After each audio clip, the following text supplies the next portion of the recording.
Assalamualaikum. Salam sehat, salam berbahagia semuanya. Kembali membaca Harry Potter and the Chamber of Secrets atau Harry Potter dan Kamar Rahasia.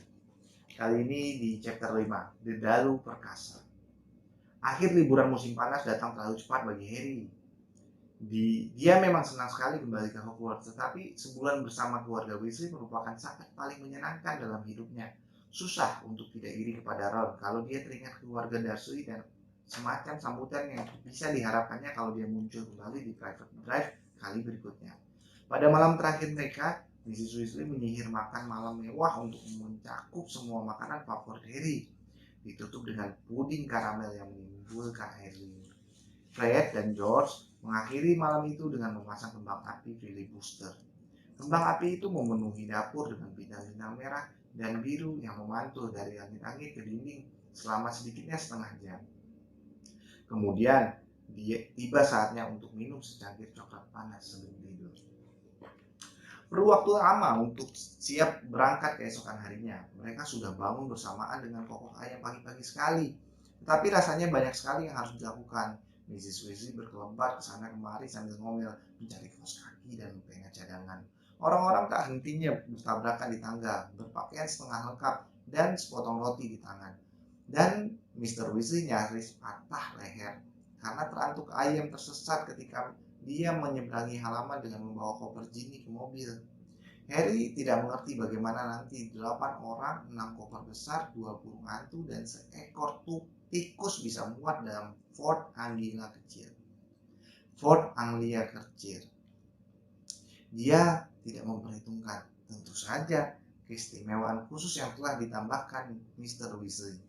Jangan bilang apa-apa kepada Molly, bisiknya kepada Harry ketika dia membuka bagasi dan menunjukkan bagaimana bagasi itu sudah dibesarkan dengan sihir sehingga bisa memuat koper-koper. Ketika akhirnya mereka semua sudah masuk mobil, Mrs. Weasley melirik ke arah tempat duduk di belakang, di mana Harry, Ron, Fred, George, dan Percy duduk nyaman bersebelahan, dan berkata, Muggle benar-benar mampu melakukan lebih banyak daripada yang kita kira. Kita suka meremehkan mereka. Dan dia Ginny masuk dan duduk di tempat duduk depan yang sudah dipanjangkan sehingga mirip bangku taman. Maksudku dari luar kita tidak menyangka mobil selega ini kan. Mr. Weasley menyalakan mesin dan mobil meluncur meninggalkan halaman. Harry menoleh untuk memandang rumah terakhir kalinya. Belum sempat dia bertanya kapan dia akan melihatnya kembali. Mereka sudah berputar balik. Kembang api filibuster George ketinggalan.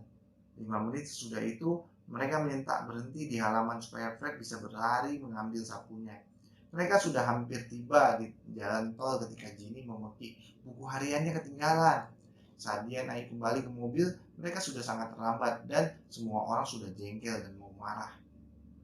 Mr. Weasley melirik arlojinya dan kemudian istrinya, Molly sayang, tidak Arthur, tak akan ada yang lihat tombol kecil ini booster tidak tampak, pendorong yang akan membuat mobil tidak kelihatan, yang sekaligus akan membuatnya terangkat ke atas.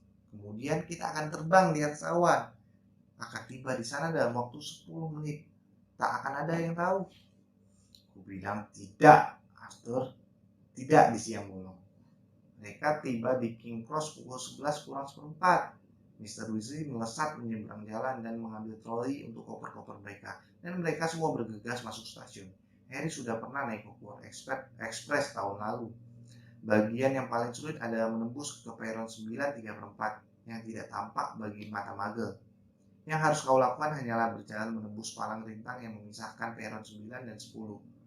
Tidak sakit, tetapi harus dilakukan dengan hati-hati supaya tidak ada Muggle yang melihat kau tiba-tiba menghilang.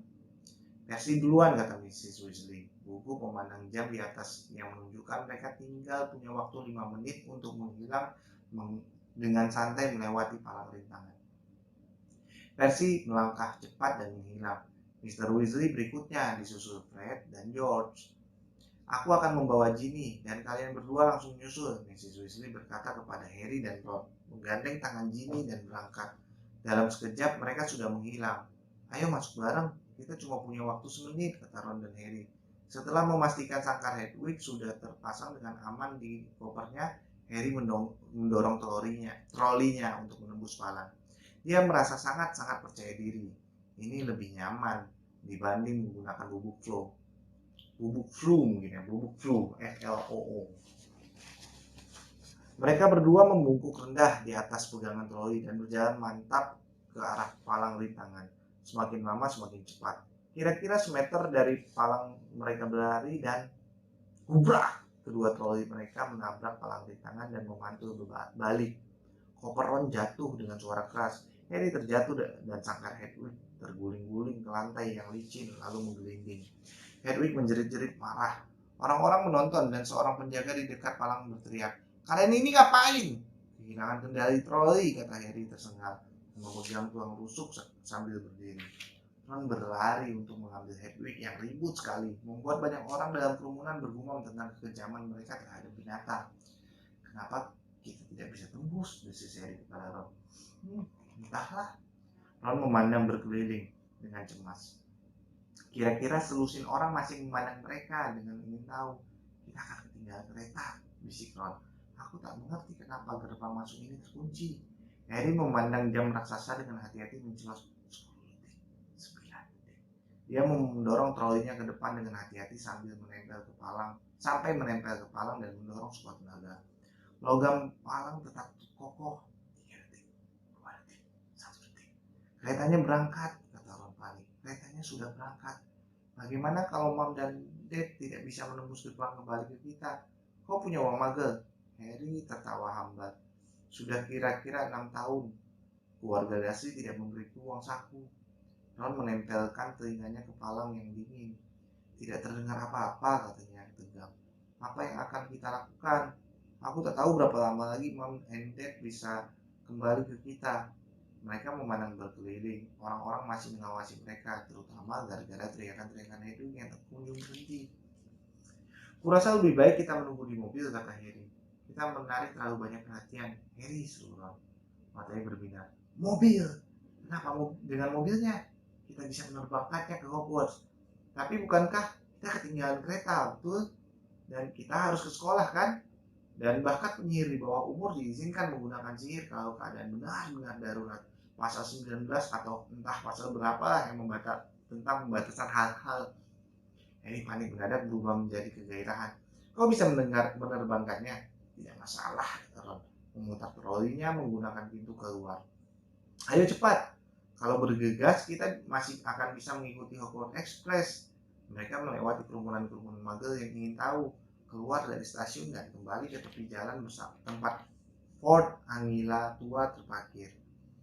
Ron membuka bagasinya yang luas dan dengan sederet ketukan tongkatnya.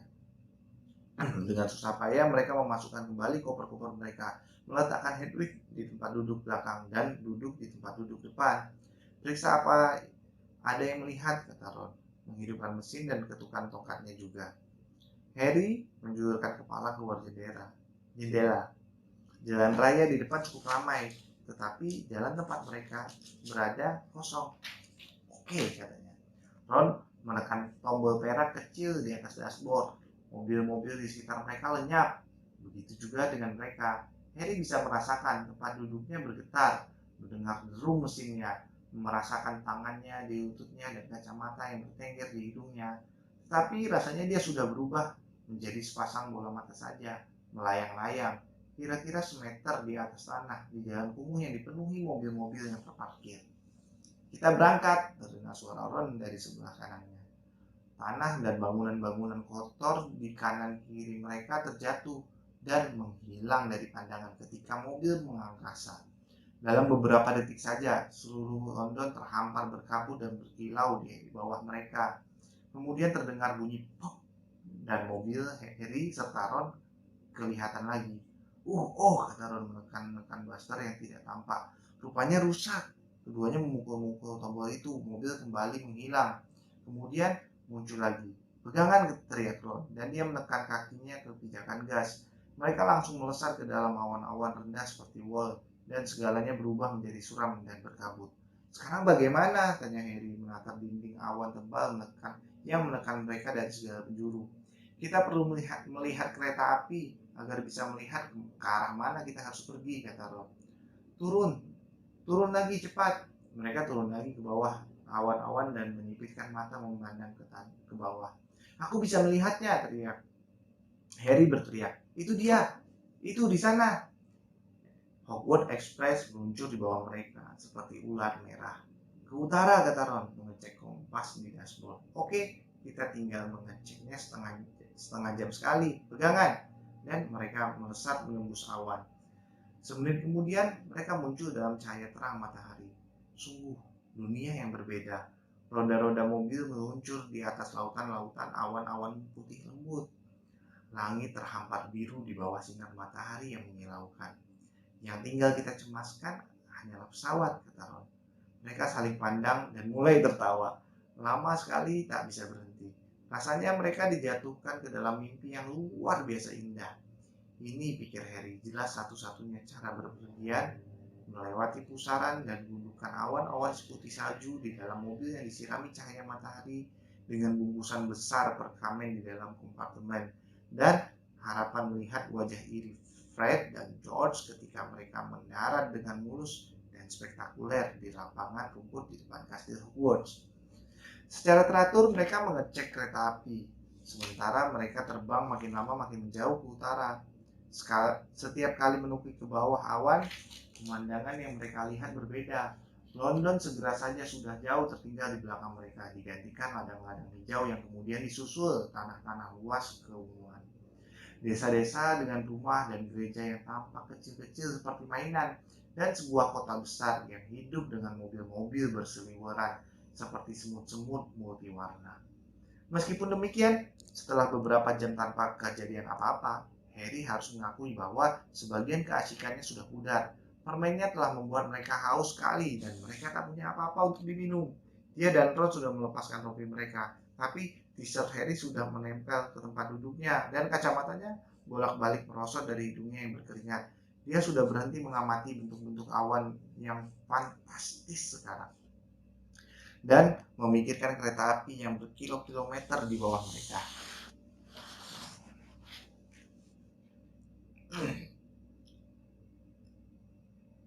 Di dalam kereta, mereka bisa membeli jus labu kuning dingin dari troli yang didorong penyihir wanita itu.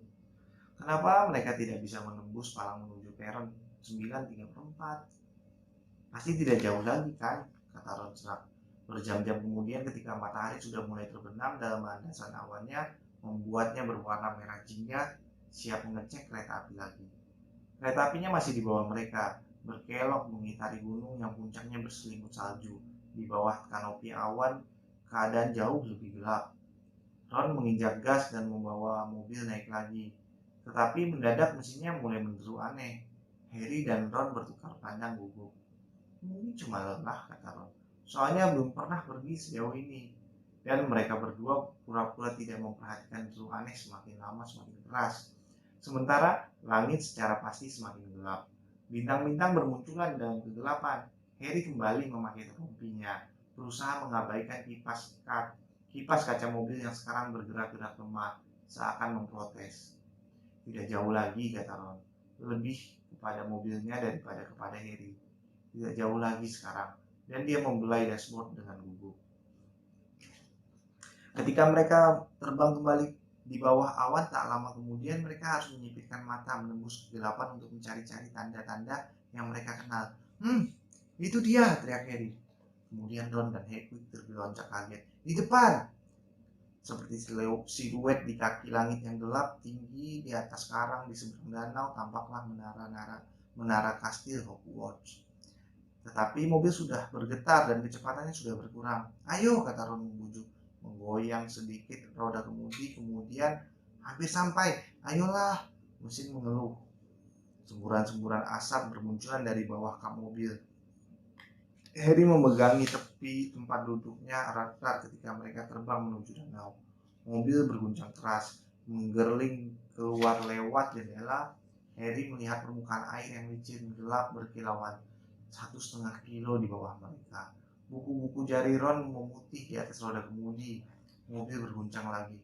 Ayolah, Ron bergumam. Mereka berada di atas danau. kastil persis di depan mereka. Ron menginjak pedal gas. Terdengar bunyi berdebam keras, bunyi merepet. Kemudian mesin mati total. Ah, oh, kata Ron dalam kesunyian. Hidung mobil merendah. Mereka terjatuh. Makin lama semakin cepat, menunjuk tembok kastil yang kokoh.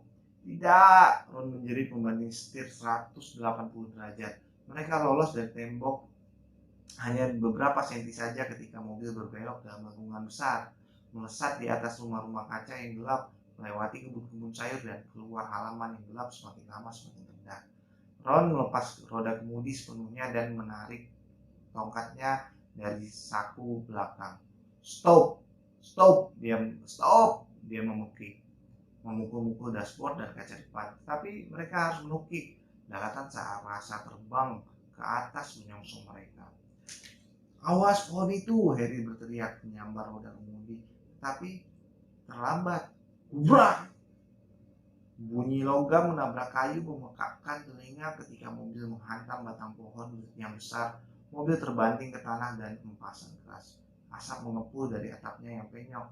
Hedwig menjerit-jerit ketakutan. Benjolan besar sebesar bola golf berdenyut di kepala Harry yang tadi membentur kaca depan. Dan di sebelah kanannya, Ron mengerang putus asa. Kau tak apa-apa? Tanya Harry cemas. Tongkatku, kata Ron dengan suara gemetar. Lihat tongkatku, tongkat itu patah, nyaris menjadi dua. Ujungnya tergantung lunglai, hanya menempel pada serpihan kayu. Harry membuka mulut untuk mengatakan dia yakin mereka akan bisa membetulkannya di sekolah. Tetapi dia tak sempat bicara apa-apa. Tepat pada saat itu sesuatu menghantam mobil di sisi tempat Harry duduk dengan kekuatan banteng gila. Harry terlempar ke arah Ron. Pada saat bersamaan, pukulan yang sama besarnya menghantam atap mobil. Apa yang terjadi? Ron ternganga kaget, terbelalak memandang lewat kaca depan. Dan Harry berbalik tepat ketika dahat sebesar ular piton menghantam kaca itu. Pohon yang mereka tabrak menyerang mereka. Batangnya terbungkuk nyaris terlipat dua, dan dahan-dahannya yang berbonggol-bonggol memukul-mukul ke segala bagian mobil yang bisa dicapainya. Ah, jerit Ron ketika dahan bengkok lain menghantam pintu mobilnya sampai melesak. Kaca depan sekarang bergetar di bawah hujan pukulan-pukulan ranting-ranting yang bentuknya seperti buku-buku jari, dan dahan setebal alu memukul-mukul atap mobil yang kelihatannya sudah siap ambruk. Lari! Ron berteriak, melempar tubuhnya ke pintu.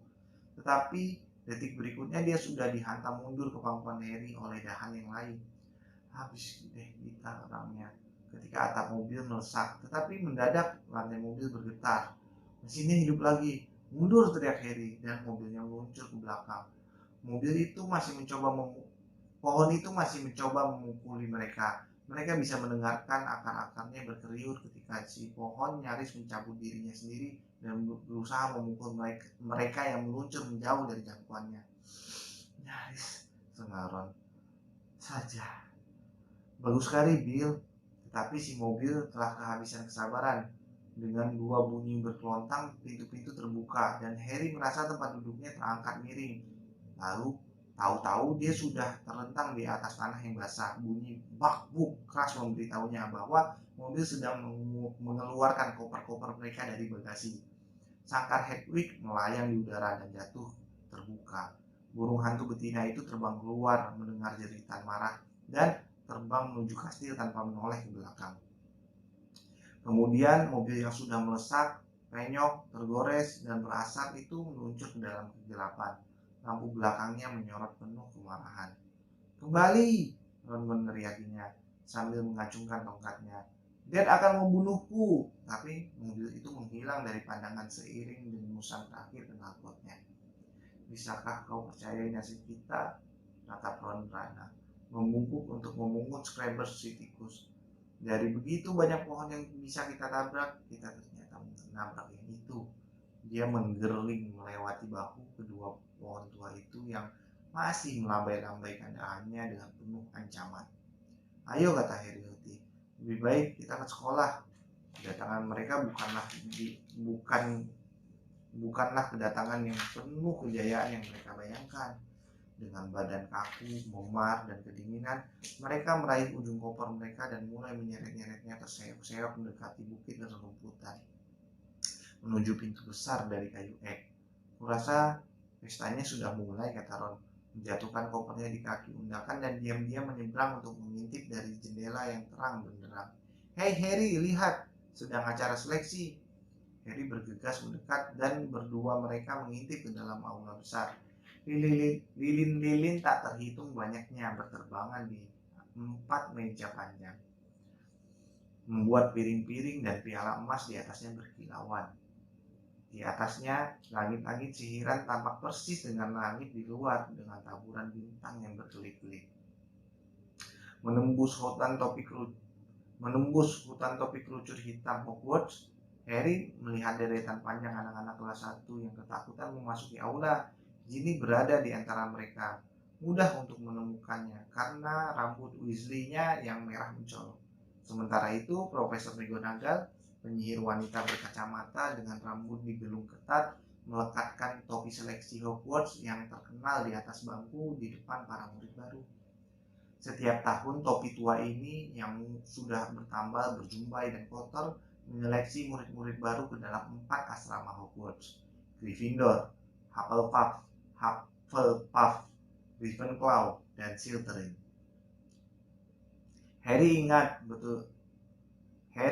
betul bagaimana perasaannya ketika dia memakai topi itu tepat setahun yang lalu dan dengan ketakutan menunggu keputusan si topi.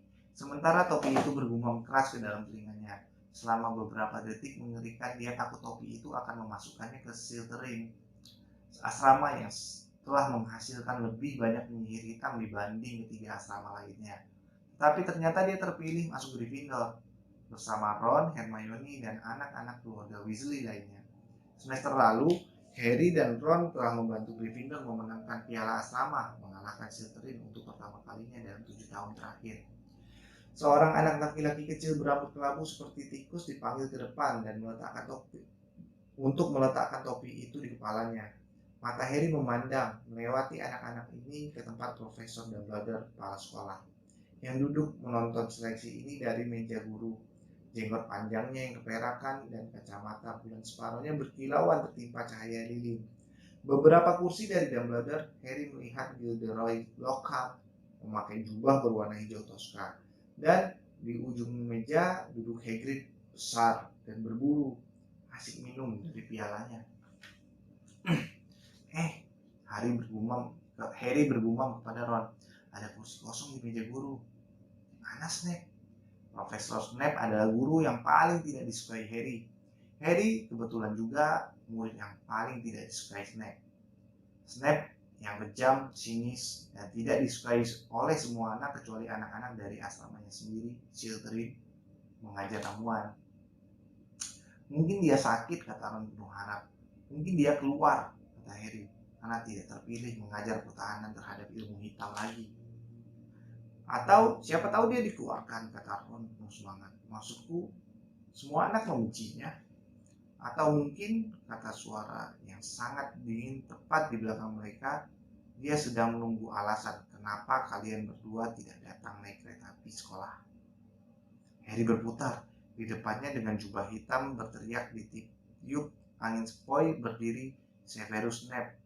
Snape bertubuh kurus dengan kulit pucat, hidung bengkok dan rambut berminyak sebahu, dan pada saat ini dia sedang tersenyum sedemikian rupa sehingga Harry tahu dia dan Ron dalam kesulitan besar.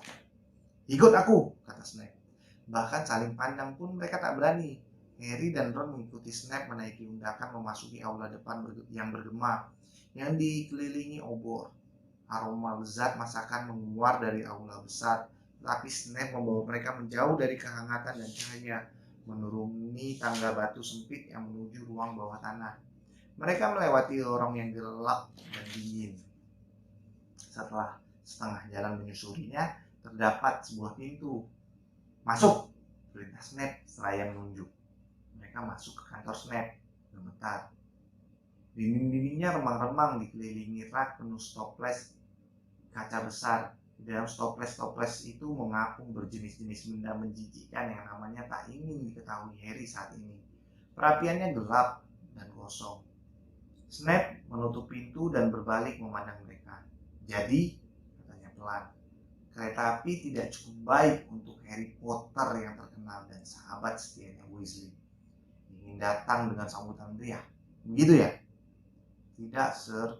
Penyebabnya palang rintang di King Cross. Palang itu diam. Tak Snape dingin. Kau apakan mobilnya? Ron menelan ludah. Ini bukan pertama kalinya Snape memberi kesan bahwa dia bisa membaca pikiran. Tapi sesaat kemudian ketika Snape membuka Evening Propert, koran sihir sore terbitan hari itu, dia pun mengerti. Ada yang melihat kalian, desisnya, menunjukkan kepala berita. Ford Angina terbang membuat takjub Muggle. Dia mulai membacanya keras-keras. 2 Muggle di London yakin mereka melihat sebuah mobil tua terbang di atas menara kantor pos pada siang hari di Norfolk. Mrs. Hattie Bayliss ketika sedang menjemur cucian. Mr. Angus Blade di Peebles melaporkan kepada polisi. 6 atau 7 Muggle totalnya. Bukankah ayahmu bekerja di kantor penyalahgunaan barang-barang Muggle? Katanya menatap Ron dan tersenyum semakin menyebalkan. Astaga, anaknya sendiri. Harry seakan merasakan perutnya baru saja dihantam salah satu dahan besar pohon gila itu. Jika sampai ketahuan Mr. Weasley telah menyihir mobil itu, dia tidak memikirkan. Jika sampai ketahuan Mr. Weasley telah menyihir mobil itu, dia tidak memikirkan ini sebelumnya. Kuperhatikan sewaktu aku mencari di halaman ada bahwa kerusakan cukup besar telah menimpa pohon dedalu perkasa yang sangat berharga. Snape meneruskan. Pohon itu merusak kami lebih banyak daripada kami. Ron menyela. Diam, bentak Snape lagi. Sayang sekali kalian tidak di asramaku dan keputusan untuk mengeluarkan kalian tidak ada padaku. Aku akan memanggil orang-orang yang punya kekuasaan menyenangkan itu. Kalian tunggu di sini. Harry dan Ron saling pandang. Wajah mereka pucat. Harry tidak merasa lapar lagi. Dia malah merasa sangat mual. Dia berusaha tidak melihat sesuatu yang besar berlendir dalam cairan hijau di rak belakang meja Snape. Kalau Snape memanggil Profesor McGonagall, kepala asrama Gryffindor, nasib mereka tak akan lebih baik. Dia mungkin lebih adil daripada Snape, tapi disiplinnya ketat sekali. 10 menit kemudian Snape muncul kembali, dan benar saja, Profesor McGonagall lah yang menemaninya. Harry sudah pernah melihat Profesor McGonagall marah dalam beberapa kesempatan, tetapi entah apakah dia sudah lupa betapa tipisnya bibir Profesor McGonagall ketika sedang marah, atau Harry belum pernah melihatnya semarah ini. Profesor McGonagall mengangkat tongkatnya begitu dia memasuki ruangan. Harry dan Ron berjernih, tetapi dia cuma menunjuk ke perapian kosong yang akhirnya langsung berkobar menyala. Duduk, katanya, dan mereka berdua mundur untuk duduk di kursi di dekat perapian. Jelaskan, katanya. Kacamatanya berkilat-kilat menyeramkan. Ron langsung bercerita, mulai dengan palang rintang yang di stasiun menolak mereka untuk melewatinya. Ron langsung Jadi kami tak punya pilihan, Profesor. Kami tidak bisa naik kereta api. Kenapa kalian tidak mengirim surat lewat burung hantu? Bukankah kau punya burung hantu? Profesor McGonagall berkata dingin kepada Harry. Harry ternganga. Setelah Profesor McGonagall mengatakannya, baru terpikir, itulah yang seharusnya mereka lakukan. Saya tidak berpikir. Jelas sekali kau memang tidak berpikir, kata Profesor McGonagall. Terdengar ketukan di pintu kantor dan Snape yang sekarang kelihatan lebih senang dari sebelumnya membukanya. Di depan pintu berdiri kepala sekolah, Profesor Dumbledore. Seluruh tubuh Harry langsung kaku. Dumbledore kelihatannya muram, tidak seperti biasanya. Dia menunduk memandang mereka melewati hidung bengkoknya dan Harry mendadak ingin sekali dirinya dan Ron masih dipukuli oleh dedalu raksasa. Sunyi, lama sekali. Kemudian Dumbledore berkata, tolong jelaskan, kenapa kalian melakukan ini? Akan lebih baik jika dia tidak berteriak. Harry membenci kekecewaan dalam suaranya. Akan lebih baik jika dia berteriak. Harry membenci kekecewaan dalam suaranya. Entah karena apa, dia tidak sanggup menatap mata Dumbledore, maka dia berbicara kepada lututnya. Dia menceritakan segalanya kepada Dumbledore kecuali bahwa Mr. Weasley lah pemilik mobil sihir tersebut. Dia menceritakannya sedemikian rupa sehingga seakan-akan dia dan Ron kebetulan menemukan mobil terbang diparkir di luar stasiun. Dia tahu Dumbledore akan segera tahu hal yang sebenarnya. Tetapi Dumbledore tidak bertanya apa-apa soal mobil ini. Ketika Harry sudah selesai bercerita, Dumbledore hanya terus memandang mereka lewat kacamatanya. "Kami akan mengambil barang-barang kami," kata Ron dengan suara putus asa. "Kau bicara apa, Weasley?" bentak Profesor McGonagall. "Bukankah kami dikeluarkan?" kata Ron. Harry cepat-cepat memandang Dumbledore. "Tidak hari ini, Mr. Weasley," kata Dumbledore. "Tetapi aku harus menekankan kepada kalian berdua betapa seriusnya tindakan kalian. Aku akan menulis kepada keluarga kalian berdua malam ini. Aku juga harus memperingatkan kalian bahwa jika kalian melakukan hal seperti ini lagi, aku tak akan punya pilihan selain mengeluarkan kalian." Snape tampak kecewa sekali. Dia berdehem dan berkata, "Profesor Dumbledore, kedua anak ini telah melanggar dekrit pembatasan masuk akal bagi penyihir di bawah umur, menyebabkan kerusakan serius pada pohon tua yang sangat berharga. Tentunya kesalahan seperti ini Profesor McGonagall yang berhak memutuskan hukuman untuk anak-anak ini, Severus," kata Dumbledore tenang. "Mereka anak asramanya dan karena itu menjadi tanggung jawabnya." Dia berpaling kepada Profesor McGonagall. "Aku harus kembali ke pesta Minerva. Aku harus menyampaikan beberapa pengumuman. Ayo Severus, ada puding lezat yang ingin kucicipi." Snape melempar pandang sengit kepada Harry dan Ron sebelum dia dikeluarkan dari kantornya, meninggalkan mereka sendirian dengan Profesor McGonagall yang masih mengawasi mereka seperti elang murka. "Kau sebaiknya segera ke rumah sakit, Weasley. Kau berdarah." "Tidak banyak," kata Ron buru-buru menyeka luka di atas matanya dengan lengannya. "Profesor, saya ingin melihat adik saya diseleksi." "Upacara seleksi telah selesai," kata Profesor McGonagall. "Adikmu masuk Gryffindor juga." "Oh, bagus. Dan ngomong-ngomong soal Gryffindor," Profesor McGonagall berkata tajam. Tetapi Harry menyela, "Profesor, sewaktu kami naik mobil itu, sekolah belum dimulai. Jadi Gryffindor belum punya angka yang bisa dikurangi kan?" katanya seraya memandang Profesor McGonagall dengan cemas. Profesor McGonagall memandangnya tajam, tetapi Harry yakinnya dia nyaris tersenyum. Paling tidak di bibirnya kelihatan tidak setipis tadi. "Aku tidak akan mengurangi angka Gryffindor," katanya. Dan hati Harry langsung jauh lebih ringan. "Tapi kalian berdua akan mendapatkan detensi. Itu lebih baik daripada yang diduga Harry. Sedangkan Dumbledore yang akan menulis kepada keluarga Dursley, itu bukan apa-apa." Harry tahu betul, mereka malah akan kecewa. Dedalu perkasa tidak mengajarnya sampai mati. Profesor McGonagall mengangkat tongkatnya lagi dan mengarahkan ke meja Snape. Sepiring besar sandwich dan 2 piala perak dan seteko jus labu kuning dingin muncul seiring bunyi plop. "Kalian makan di sini dan kemudian langsung ke kamar," katanya. "Aku juga harus kembali ke pesta." Setelah pintu tertutup di belakangnya, Ron mengeluarkan suitan panjang namun pelan. "Kukira tadi tamatlah riwayat kita," katanya seraya meraih sandwich. "Kukira juga begitu," kata Harry, juga mengambil sandwich. "Nasib kita sungguh sulit dipercaya ya," kata Ron dengan mulut penuh roti dan daging. "Fred dan George sudah menerbangkan mobil itu paling tidak 5 atau 6 kali. Tak ada Muggle yang pernah melihat mereka." Dia menelan dan menggigit sepotong besar sandwich lagi. "Kenapa kita tidak bisa melewati palang rintangan?" Harry mengangkat bahu. "Yang jelas sekali sekarang kita harus hati-hati," katanya, meneguk jus labunya. Dengan rasa syukur, "Sayang sekali kita tidak bisa ikut pesta. Profesor McGonagall tak ingin kita pamer," kata Ron bijaksana.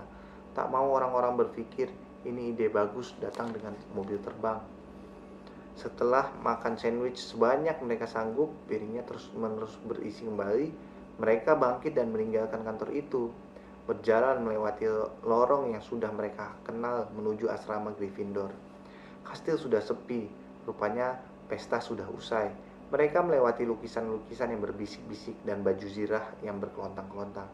Mereka menaiki beberapa tangga sempit. sampai akhirnya mereka tiba di lorong tempat pintu rahasia untuk masuk ke menara Gryffindor tersembunyi. Di belakang lukisan cat minyak, seorang nyonya amat gemuk yang memakai gaun sutra merah jambu. "Kata kunci," kata nyonya gemuk ketika mereka mendekat. Kata Harry, mereka tidak tahu kata kunci di awal tahun ajaran baru ini karena belum bertemu prefek Gryffindor. Tetapi bantuan muncul tidak terduga. Mereka mendengar langkah bergegas mendekat di belakang mereka, dan ketika menoleh, mereka melihat Hermione berlari mendatangi. "Di sini rupanya. Di mana kalian tadi?" Ada desas-desus yang tidak masuk akal. Ada yang bilang kalian berdua dikeluarkan karena menabrak mobil terbang. "Kami tidak dikeluarkan," Harry meyakinkan. "Kau tidak bermaksud bilang kau benar-benar terbang ke sini?" kata Hermione kedengarannya segalak Profesor McGonagall. "Tidak perlu ceramah," kata Ron, tak sabar. "Dan beritahu kami kata kuncinya."